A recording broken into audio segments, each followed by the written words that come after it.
السلام علیکم ناظرین، آئیے چلتے ہیں آج کے اہم ٹاپک احکام خمسہ پر، یعنی کہ 5 بیسک رولنگز جو بھی ہم عمل کرتے ہیں، جو بھی ہمارے عبادات ہیں، وہ کسی نہ کسی ایک کیٹیگری میں فال ہوتے ہیں۔ اس سے پہلے کہ میں اس کا مختصر خلاصہ آپ کے سامنے پیش کروں، میں چاہوں گا سورہ انعام کی ایک آیت کا ٹکڑا، آیت نمبر 160 میں اللہ فرماتے ہیں من جاء بالحسنۃ فلہ عشر امثالہا، جو کوئی نیکی کا کام کرے اللہ رب العزت اسے 10 گنا، اور رمضان کی نسبت سے یہ اور بھی بڑھ سکتا ہے۔ اور اسی طریقے سے حدیث کی روشنی میں بھی یہ بات ہمیں ملتی ہے کہ جو کوئی نیکی کو پہنچائے دوسروں کی طرف، اسے بھی اتنی ہی نیکی ملے گی۔ تو عزیزان محترم، آئیے دیکھتے ہیں کہ وہ 5 رولنگز کیا ہے۔ تو پہلا فرض، یعنی کہ فرض وہ عمل ہے جس کے کرنے پر بے انتہا ثواب ہے اور نہیں کرنے پر گناہ ہے۔ رمضان سے یہ 5 چیزیں ہم ریلیٹ کر کے دیکھیں گے کہ روزہ، مان لیجئے روزہ یہ ہمارے لیے فرض ہے، اگر ہم رہیں گے تو ثواب ہے، نہیں رہیں گے تو گناہ ہے، یہ فرض کے دائرے میں آتا ہے۔ اسی طریقے سے مستحب، اسی رمضان میں ہم تراویح پڑھتے ہوئے دیکھتے ہیں، قیام اللیل،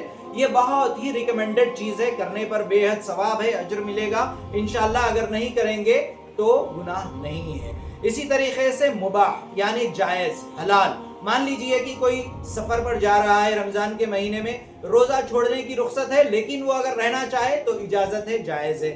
چوتھی چیز، اگر ہم مان لیجئے کہ سوشل میڈیا کا ایکسیسیو یوز کر رہے ہیں، لغو باتوں میں ٹائم صرف کر رہے ہیں، یہ اللہ کو ناپسند چیز ہے، یہ مکروہ ہے، حرام کے بالکل قریب۔ اسی طریقے سے 5ویں جو کیٹیگری ہے، روزہ بلا عذر کے اگر کوئی توڑ دے یا پھر نہیں رہے، یہ حرام ہے۔ یہ ہو گئے 5 کیٹیگری۔ یہ بتانا اس لیے بھی ضروری ہے عزیزان محترم، بہت سے ایسے عبادات ہیں جس کو ہمیں جہاں رکھنا ہے وہیں رکھنا ہے، یعنی کہ کیٹیگری کے لحاظ سے۔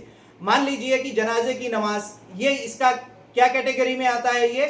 یہ کیٹیگری فرض نہیں ہے، یعنی کہ فرض کفایہ ہے، کچھ لوگ بستی کے اگر پڑ جائے تو سارے لوگ اس سے بری ہو جائیں گے۔